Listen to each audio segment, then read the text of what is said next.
আসসালামু আলাইকুম। Science tutorial একাডেমিতে আপনাকে স্বাগতম। বিগত দিনগুলোর মতো আমি আবারও হাজির হয়েছি আপনাদের সাথে। আমরা যে অঙ্কের সমস্যার সমাধান করব আজ, সেটা হচ্ছে ধারার অঙ্ক। আচ্ছা, দেখেন যে ধারা কত প্রকার। আমরা প্রথমত আসি ধারা কত প্রকার। ধারা হচ্ছে দুই প্রকার, একটা হচ্ছে সমান্তর ধারা আর একটা হচ্ছে গুণন্তর ধারা। সমান্তর ধারা কি, গুণন্তর ধারা কি, আর ধারায় বা আসলে কি, সেটা সম্পর্কে আমাদের প্রথমত ধারণা থাকতে হবে। ধারা হচ্ছে কোনো কিছুর একটি সুসজ্জিত বিন্যাস।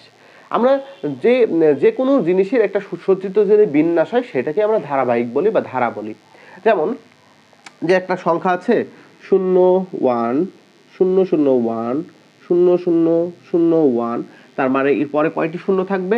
অবশ্যই এর পরে হচ্ছে এমন 4টি শূন্য থাকবে, তারপরে 1 থাকবে। তারপরে কয়টি? 5টি শূন্য থাকবে, 1 2 3 4 5, তারপরে 1। এইটাও এক প্রকার ধারা। এটাও কি এক প্রকার ধারা। আচ্ছা, আমরা দেখতে পারি যে 1 1 0 2 2 0 3 3 0, এরপরে কি হবে? অবশ্যই এরপরে হচ্ছে 4 4 0। এটাও এক প্রকার ধারার উদাহরণ। আচ্ছা, আমরা আপাতত যেটা শিখছি সেটা হচ্ছে ধারা হচ্ছে আসলত কত প্রকার? দুই প্রকার। ধারা আসলে কত প্রকার? দুই প্রকার। একটা হচ্ছে সমান্তর ধারা আর একটা হচ্ছে গুণন্তর ধারা। আজ আমরা সমান্তর ধারা সম্পর্কে জানবো। সমান্তর ধারা হচ্ছে কি? সমান্তর ধারা বলতে সেটাকে বোঝানো হয় যে ধারার হচ্ছে কি সাধারণ অন্তর একই। যেমন আমরা এখানে একটা উদাহরণ দিয়েছি বা উদাহরণটি আমরা দেখতে পারি যে দেওয়া আছে 1 5 9 30। এই ধারাটির এদের পরস্পর বিয়োগফল, ঠিক আছে, এদের পরস্পর বিয়োগফল কত? 4। তার মানে আমরা যদি কি করি, দ্বিতীয় পদ মাইনাস প্রথম পদ, সাধারণ অন্তর, যেটা কি সাধারণ অন্তর লিখব,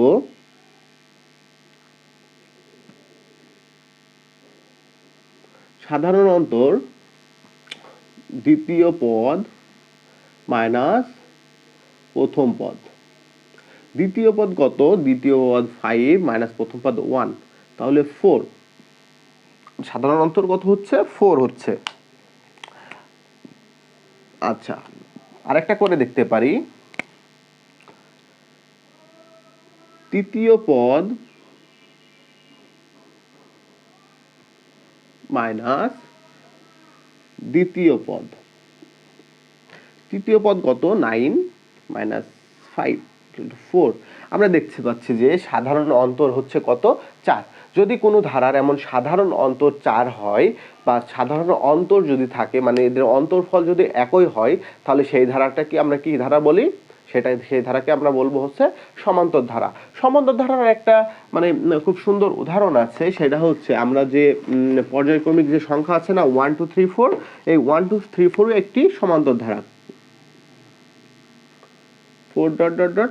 আচ্ছা, কারণ কি এদের যে সাধারণ অন্তর আছে এই 1 আর 1 যোগ করলে কত হয়? 2 হয়। তার মানে এদের সাধারণ অন্তর হচ্ছে 1। আচ্ছা, 2 আর 1 যোগ করলে কত হয়? 3 হয়। 3 আর 1 যোগ করলে 4 হয়। তার মানে আমরা দেখতে পাচ্ছি যে যদি পর্যায়ক্রমিক যে সংখ্যা আছে সেই সংখ্যাদ্বয়ের যোগফলও কি একটি সমান্তর ধারা। আচ্ছা, এখন আমরা কিছু সমান্তর ধারার কিছু সূত্র আছে, সেই সূত্র সম্পর্কে আজ জানবো, যেটা হচ্ছে পদ সংখ্যার সূত্র। পদ সংখ্যার যদি আমরা সূত্র করি তাহলে সেই সূত্র হবে কি? পদ সংখ্যাটা আসলে কি? আচ্ছা, একটা ধারা দেওয়া আছে 1 5 9 30। এই সংখ্যার পদ সংখ্যাটা কি? আমরা প্রথমত আসি, এই যে ধারাটি পেয়েছি এই ধারাটির পদ সংখ্যা বিশ্লেষণ করব। পদ সংখ্যা কি? আচ্ছা, এটা হচ্ছে 1 নম্বর পদ। এই যে পদটা হচ্ছে সেটা আমাদের কত নম্বর পদ? 1 নম্বর পদ। আমরা আগে দেখব যে এই ধারার কি পদ সংখ্যা কোনগুলো। এটা হচ্ছে 1 নম্বর পদ, এটা হচ্ছে 2 নম্বর পদ, এটা 3 নম্বর পদ, এটা হচ্ছে 4 নম্বর পদ। তার মানে পদ সংখ্যা বলতে বোঝায় হচ্ছে ধারাটির যে সংখ্যাটি, মানে এই যেমন 9 সংখ্যাটি কত নম্বর পদে অবস্থিত। অবশ্যই কত নম্বর পদে অবস্থিত? সেই পদ সংখ্যা হচ্ছে কত? 3। তার মানে সে 3 নম্বর পদে এই 9টি অবস্থিত। এখন যদি বলা যায় 3 নম্বর পদ কত? 3 নম্বর পদ কত? এই ধারাটি তৃতীয় পদ কত? যে ধারাটি দেখতে পাচ্ছি এই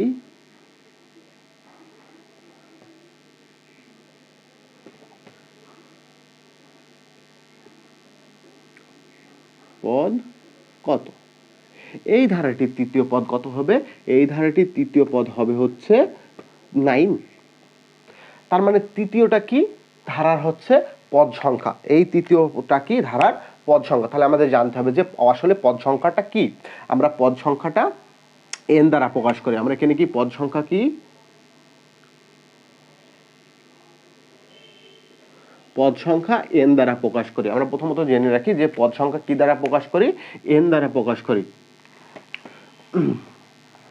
পদ সংখ্যাটা কি দ্বারা প্রকাশ করি? n দ্বারা প্রকাশ করি। আচ্ছা, এখন শেষ পদ কোনটা? এই যে একটা ধারা লিখি আমি, 2 + 4 + 6 + 8 + ডট ডট ডট ডট, মনে করলাম যে হচ্ছে 12। আচ্ছা, এই ধারাটির শেষ পদ কত? 20। এই ধারাটির শেষ পদ কত? 20। তার মানে এই ধারাটির শেষ পদ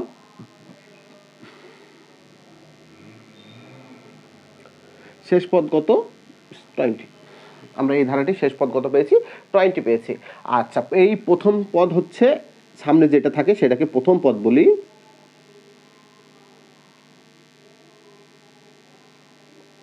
এটা হচ্ছে প্রথম পদ। তার মানে শেষ পদ হচ্ছে 20 এবং প্রথম পদ হচ্ছে 2। সাধারণ অন্তর, তার মানে এখানে সাধারণ অন্তরটা কি হবে?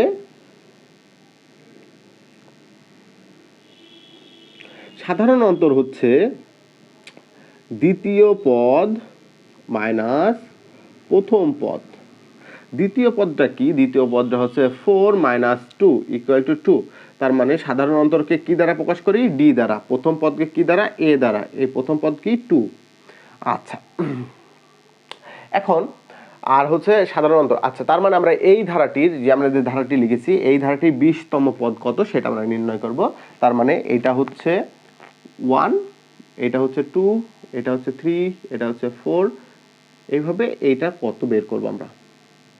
ঠিক আছে, পদ সংখ্যা কত সেটা বের করব। পদ সংখ্যা, তার মানে এটা কত নম্বর পদে অবস্থিত এই 20 সেটা আমরা নির্ণয় করব। তাহলে আমরা জানি n সমান শেষ পদ কত? 20। প্রথম পদ কত? 2। অন্তর কত? 2 প্লাস 1 প্লাস কত? 1। তাহলে আমরা লিখতে পারি বাই 2 প্লাস 1, 9 প্লাস 1 = 10। আমরা দেখতে পাচ্ছি এই ধারাটির এইটা কত নম্বর পদে? যদি আমরা এইভাবে 10টা যাই, 10টা পদ নির্ণয় করি, 2, 4, 6, 8, 10, 12, 14, 16, এইভাবে যদি আমরা 10টা পর্যন্ত যাই, তাহলে 10টা পর্যন্ত যদি যাই, যা গেলে আমরা কত পাবো? 20 পাবো। এটাই হচ্ছে পদ সংখ্যা যে বের করার সূত্র। কোনো একটা সমান্তর ধারার পদ সংখ্যা বের করার সূত্র আমরা এটা জানি। পদ সংখ্যা বের করার সূত্র। আচ্ছা, সমষ্টি সূত্র। সমষ্টি সূত্রটা হচ্ছে পদ সংখ্যা, আমাদের যে পদ সংখ্যা হবে সেই পদ সংখ্যা ইনটু শেষ পদ প্লাস প্রথম পদ বাই 2। যদি একটা ধারা, আমি যে ধারাটি লিখেছিলাম সেটাই লিখি, 2 + 4 + 6, এই ধারাটির 20। এই ধারাটির 20তম যে আমরা যে পদ পেয়েছি কত? এখানে n কত পেয়েছিলাম? 10 পেয়েছিলাম। এই 10তম পদ বা এই 10তম পদের সমষ্টি কত? তাহলে আমরা লিখতে পারি সূত্র hn। আমরা কি সূত্র? একবারে সূত্র ব্যবহার করব, nতম পদের সমষ্টি hn। আমরা এটা ব্যবহার করতে পারি বা সমষ্টি বলে লিখতে পারি। সমষ্টি = আমাদের কি? পদ সংখ্যা কত? 10। শেষ পদ কত? শেষ পদ হচ্ছে আমাদের 20 বা 20। প্রথম পদ কত? প্লাস প্রথম পদ কত? 2। আচ্ছা, বাই 2। তাহলে 10 × বাই 2 আমাদের সমষ্টি কত হবে? 2, 11, 110। আমাদের যে ধারাটি আছে এই ধারাটির যে 10তম পদের সমষ্টি হচ্ছে 110। আচ্ছা, আমরা যদি এই সূত্রটি ব্যবহার করি তবুও হবে, যে সূত্রটি হচ্ছে আমরা সমষ্টির সূত্র ব্যবহার করি SN, মানে এটা দুইটা সূত্র ব্যবহার করলে হয় যদি আমাদের কি জানা থাকে, আমাদের শেষ পদ জানা থাকে। এখানে কিন্তু শেষ পদ নেই, যদি শেষ পদ জানা না থাকে তাহলে আমরা এই সূত্র ব্যবহার করব, আর যদি শেষ পদ যদি না জানা থাকে তাহলে এই সূত্র ব্যবহার করব, আর শেষ পদ জানা থাকলে আমরা এই সূত্রটা ব্যবহার করব। তাহলে আমরা লিখতে পারি n/2 2a plus n-1 into d। আচ্ছা, n এর মানটা কত? n এর মান হচ্ছে 10। আমাদের কি দেওয়া আছে? n এর মান 10 দেওয়া আছে। 10/2 2 into 2 a equal to কত? এইটা হচ্ছে a, এইটা কি আমাদের a প্লাস 10-1 into d হচ্ছে 2। আমাদের যে সাধারণ অন্তর d 4 - 2 equal to কত? 2। তাহলে এটা 5 4 plus 9 into 2 5 18 হচ্ছে 9 দোকানে 18 হচ্ছে 18 আর হচ্ছে 22 110 22 into 5 করলে 110 হবে, 110 হবে। আচ্ছা, তো এটা হচ্ছে আমরা এভাবে সমস্যার সমাধান করতে পারি, আমরা দুটি সূত্র ব্যবহারই করতে পারি। আচ্ছা, আমরা এখন যে অঙ্কটি আছে সেই অঙ্কের সমস্যা সমাধান করব। সেটা হচ্ছে একটা ধারা দেওয়া আছে, যে ধারাটি n-তম পদ কত, এই ধারাটির n-তম পদ কত সেটা নির্ণয় করব, যে n-তম পদ কত। আচ্ছা, আমরা জানি n-তম পদের সূত্র মানে n-তম পদ ইকুয়াল টু আমরা লিখতে পারি a plus n-1 into d। যদি এটি কি ধারা হয়, এটি একটি সমান্তর ধারা হয়, তাহলে আমরা লিখতে পারি যে a plus n-1 into d, তাহলে আমরা কি n-তম পদ পেয়ে যাব, মানে আমরা মনে করব যে n-তম পদ কত সেটা নির্ণয় করার জন্য। a কত এখানে দেওয়া আছে, a equal to 1, d equal to 5 - 1 এটা 4। আচ্ছা, তাহলে আমরা লিখতে পারি, তাহলে n এখানে কিন্তু n-তম পদ কত, তার মানে এখানে n এর মানটা দেওয়া নেই। আচ্ছা, তারপরে আমরা লিখতে পারি a plus n-1 into d। a হচ্ছে কত? a হচ্ছে 1, d কত? d হচ্ছে 4। তাহলে 1 প্লাস 4n মাইনাস 4, তাহলে 4n-3 হবে হচ্ছে এই ধারাটির n-তম পদ। এই ধারাটির n-তম পদ কত হবে? 4n-3।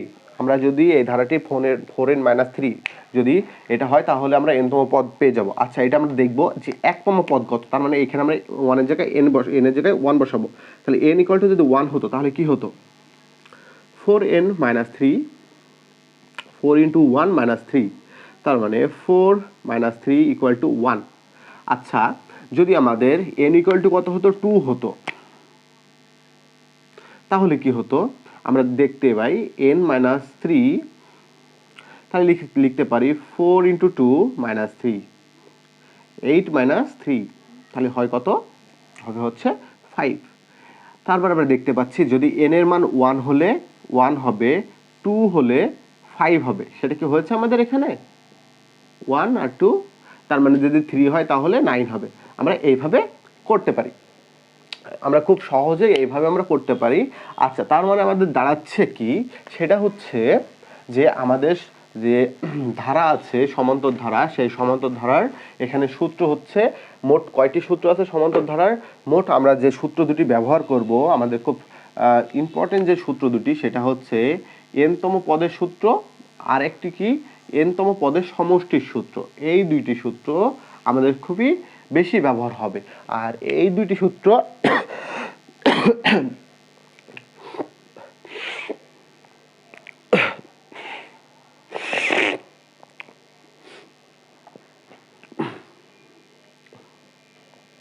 আমাদের এই দুটি সূত্র খুব বেশি ব্যবহার হবে, আর এই দুটি সূত্র ব্যবহার হয়ে থাকতে পারে।